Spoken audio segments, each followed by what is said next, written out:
시청자 여러분 안녕하십니까? 지방자치 중점 소식을 전하고 더 나은 지방자치의 방향을 제시하는 지방자치 1번지입니다. 국내 최대 규모의 수상 태양광 발전소가 군산에 들어서는데요. 군산 국가 2 산업단지 유수지 내에 설치하는 최초 사례로 뜨거운 관심이 모아지고 있습니다. 보도에 신다혜 기자입니다. 최근 정부의 탈원전, 석탄화력 감축 정책 기조에 따라 신재생 에너지에 대한 많은 관심이 모아지고 있는 가운데 전북 군산시가 28일 국내 최대 수상 태양광 발전소 착공에 들어갔습니다. 수상 태양광 발전소는 오는 2018년 6월까지 군산 제2 국가산단 유수지 수면에 민간 자본금 430억 원을 투자해 국내 최대 생산 능력을 갖춘 규모입니다. 특히 이번 사업은 국가산업단지 유수지 내에 설치하는 최초의 사례입니다. 수상 태양광은 부력을 이용해 태양광 지배판을 설치해 오전과 오후 수면에 비치는 난반사까지 이용해 효율을 극대화함으로써 기존 발전시설보다 높은 효과를 갖습니다.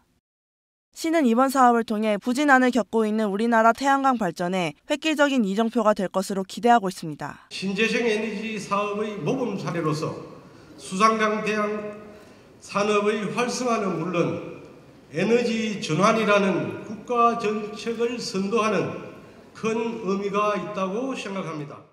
K랜 신다입니다. 인천광역시가 한 해 동안 애쓴 노인 일자리 사업 유공자를 격려했는데요. 지난 28일 2017년도 노인 일자리 수행기관 통합평가회를 개최했습니다. 이날 평가회는 올 한 해 노인 일자리 사업의 성과를 돌아보는 시간이었습니다. 먼저 유공자 시상에는 최고령 어르신인 남순분 어르신과 부평구 노인복지관에 참여하는 김명석 어르신이 인천시장상을 수상했습니다. 한편 인천시는 올 한 해 동안 노인에게 맞춤형 일자리 25,250개를 제공해 노인의 소득 창출과 사회 참여의 기회를 제공했습니다. 충청북도가 지역의 일자리 여건과 일자리 창출 방안에 대해 고민하는 자리를 가졌습니다. 지난 28일 오송 생명과학단지 내에서 충북도 일자리 대토론회가 열렸는데요. 강원도에 이어 두 번째로 열려 참석자들의 관심이 뜨거웠습니다. 이번 토론회는 일자리 정책 5년 로드맵 중점 과제 중 지역 일자리 창출 과제를 성공적으로 추진하기 위해 마련됐습니다. 정초시 충북연구원장의 사회로 진행된 토론회는 노사단체, 학계, 대학생 등이 참여했습니다. 이 자리에서 이시종 충북도지사는 최저임금 인상과 관련해 지역별, 업종별, 연령별로 차등제를 도입해 유연성을 갖는 것이 필요하다고 강조했습니다. 또 최저임금 인상도 중요하지만 그보다 물가를 내리는 게 더 중요하다고 설명했습니다. 대전광역시와 세종특별자치시가 상생협력 방안을 모색했는데요. 이를 위해선 과학 기반 슈퍼클러스터 구축이 필요하다는 주장이 제기됐습니다. 지난 27일 세종시청에서 대전 세종 상생협력 증진을 위한 토론회가 진행됐습니다. 이날 최길수 대전세종연구원 상생협력실장의 대전 세종의 상생협력을 위한 발전 방향 주제 발표가 있었습니다. 최 실장은 과학 기반 슈퍼클러스터 구축 육성과 철도산업 메카 조성 등을 제시했습니다. 또 더불어민주당 이상민 의원은 첨단 과학기술 교육 연구산업단지로서 신성장 동력 기반을 구축해야 한다고 강조했습니다. 서울을 제외하고 전국에서 가장 많은 음악 인구와 전공자들을 보유하고 있는 도시가 바로 대구광역시인데요. 지난달 대구시가 유네스코가 선정한 음악 창의 도시로 선정됐죠.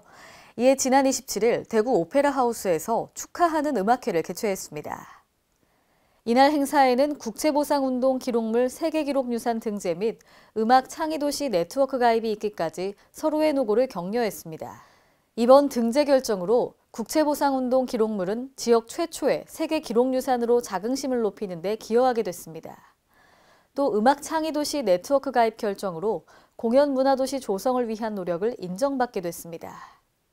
각 지역마다 지역 특성을 살려 체험 활동으로 연결하는 농촌 체험 마을이 운영 중인데요. 김제 지역의 경우 사무장 지원을 받고 있는 마을은 3곳에 불과해 관리가 제대로 안 되고 있습니다. 신다혜 기자입니다.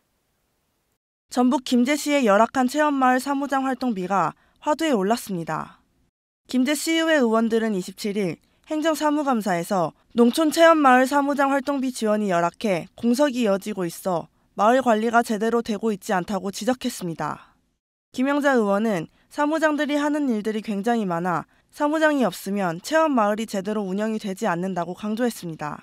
이분들이 없으면은 제대로 이 휴양마을이 제가 운영이 안 된다고 생각을 해요. 아니 132만 원 받고 솔직히 사무장들이 있겠어요? 이런 것도 그냥 건의를 해서 어차피 국비나 내려오니까 국비 같은 게 내려오니까 조금 더 건의를 해주셔야 할 것 같아요. 이어 이병철 의원도 덧붙였습니다. 사무장 월급이랄지 이런 것들이 굉장히 미약하고 또 그것도 어떤 그 사무장의 마인드가 없기 때문에 그 어떤 관리가 잘 안 되기 때문에 이것을 통합해서 우리 김제시에서 통합관리센터를 만들거나 뭐 조례를 만들어서 총괄적으로 관리를 해서 정말 효율적으로 했으면 좋겠다. 한편 김제 지역의 농촌체험마을은 수록골, 벽골제 마을 등 10개가 운영 중이며 사무장 지원을 받고 있는 마을은 3곳에 불과합니다. K랜 신다입니다. 오늘의 단신 뉴스입니다. 정부가 무연탄 및 연탄의 최고 판매 가격 지정에 관한 고시를 개정했는데요. 석탄의 최고 판매 가격은 8%, 연탄 최고 판매 가격은 19.6% 인상한다고 밝혔습니다. 이번 가격 인상을 통해 생산자 보조금은 축소하고 저소득층 연탄 사용 가구에 대한 직접 지원을 보다 강화한다는 계획입니다. 아울러 연탄 쿠폰의 지원 금액을 상향하고 보일러 교체 비용을 전액 지원할 예정입니다. 대구와 오송에 첨단 의료 복합단지가 조성돼 있죠. 단지에 입주하는 기업은 복지부로부터 입주 승인을 받고 지자체를 방문해야 하는 불편함이 있었는데요. 앞으로는 입주 심사, 토지 분양 등 행정 서비스를 지자체를 통해 원스톱으로 지원받게 됩니다. 보건복지부는 첨단의료 복합단지 지정 및 지원에 관한 특별법 시행령과 시행규칙 개정안을 지난 28일부터 공포, 시행에 들어가는데요. 정부는 입주기업 승인 등의 권한을 지자체로 위임하고 보다 편리하게 서비스를 받을 수 있게 됩니다. 이상으로 지방자치 1번지를 마칩니다. 시청해주신 여러분 고맙습니다.